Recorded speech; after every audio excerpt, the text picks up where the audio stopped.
Good morning, class 4th. How are you? I hope you all are fit and fine. So class, today we will discuss about our chapter 6, how we get food. तो देखो, आज हम discuss करेंगे कि हमें भोजन किस तरह मिलता है. So now let's start our chapter. We have 3 basic requirements. हमारी 3 बेसिक रिक्वायरमेंट्स होती हैं, फूड, क्लोथ्स एंड होम. ठीक है, फूड, क्लोथ्स यानी भोजन, कपड़े और मकान हमारी 3 बेसिक नीड्स होती हैं. Without food we can not survive for long, यानी कि बिना खाने के, बिना फूड के हम लंबे समय तक सर्वाइव नहीं कर सकते. It gives us energy to work and play, ये हमें एनर्जी देता है, ऊर्जा देता है वर्क करने के लिए, गेम्स खेलने के लिए. इट प्लेज अ की रोल इन आवर ग्रोथ, और हमारी लाइफ में यानी गेम्स खेलने के लिए और हमारी बॉडी की ग्रोथ के लिए एक इम्पोर्टेंट रोल प्ले करता है. Every human being eat food thrice a day. Every human being की ह्यूमन बीइंग्स में जो ह्यूमन बीइंग्स है वो एक दिन में 3 टाइम तो खाते हैं लोग. Have you ever try to know how this food reaches into our plates. ठीक है, तो देखो कि आप ये जानते हैं कि हमारे फूड, जो हमारे प्लेट्स में फूड आता है वो किस तरह हम तक पहुंचता है. In fact it travels a long way.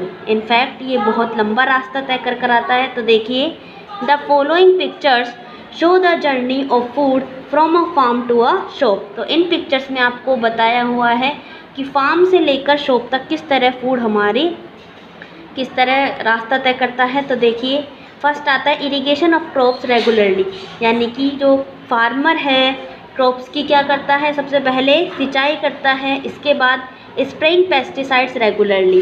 ठीक है, उसके बाद क्रॉप्स में यानी फसलों पर कीटनाशक छिड़कता है, स्प्रे करता है. Harvesting of crops when it is ripe. ठीक है, और फसल पक जाने के बाद उसकी क्या कर लेता है, हार्वेस्ट कर लेता है, उसकी कटाई कर देता है. Sending crops to the market to sell it, और उसके बाद जब फसल तैयार हो जाती है उनको सेल करने के लिए मार्केट में भेज देता है. उसके बाद knowing about the steps of growing a crop. देखिए, इसके बाद किस तरह फसल तैयार होने के बाद वो मार्केट तक आती है, उसके स्टेप दिए हुए हैं. Well the farmers grow various crops in various season. ठीक है, जो फार्मर्स हैं वो अलग अलग तरह की क्रॉप्स ग्रो करते हैं और अलग अलग सीजन में करते हैं. They firstly plough the fields using a plough और ए ट्रैक्टर. ठीक है, सबसे पहले जो फार्मर्स होते हैं वो खेतों को प्लो करते हैं यानी जोतते हैं ट्रैक्टर्स से. ठीक है, after this they add manure and fertiliser, और उसके बाद उनमें फर्टिलाइज़र्स ऐड करते हैं. Then they sow the seeds and irrigate the farm with water regularly. उसके बाद उसमें वो बीज बोते हैं, उनको इरीगेट करते हैं और उसमें वाटर रेगुलरली देते हैं. After a few days tiny seedlings come out, और कुछ दिनों बाद छोटे छोटे उनमें से पौधे आने लग जाते हैं उन बीजों में से. After this they sprinkle insecticides and pesticides to keep the crop safe from insects and pest. इसके बाद वो उनमें कीटनाशक छिड़कते हैं ताकि फसलें कीड़ों से खराब ना हो. ठीक है, उनसे सेफ रहें.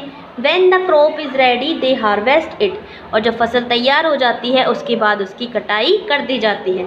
After harvesting they store the grains in sacks and then sends them by trucks to the wholesale market. जब फसल तैयार हो जाती है, उसकी कटाई कर दी जाती है, तो उनको ट्रक्स के जरिए होलसेल मार्केट में बेचने के लिए भेज दिया जाता है. इसके बाद shopkeepers by the grains from the wholesale market. जो शॉपकीपर्स होते हैं वो ग्रेन्स यानी अनाज को होलसेल मार्केट से खरीदते हैं. We buy food items from the shopkeepers and bring them home for cooking, और हम शॉपकीपर्स से उन आइटम्स को कुक करने के लिए शॉपकीपर्स से खरीदते हैं. अब आ जाइए पेज नंबर 29 पर. देखिए, स्पाइसेस होते हैं मसाले. In fact the spices add taste and flavour to our food. जैसा कि आपको पता है, मसाले हमारे भोजन में टेस्ट बढ़ाने का काम करते हैं, फ्लेवर बढ़ाते हैं. For example cardamoms, cloves, turmeric, chilies and cumin seeds, ये सब किसके एग्जाम्पल्स हैं, स्पाइसेस के. ठीक है, तो ask your mother to tell you the names of spices she uses for preparing.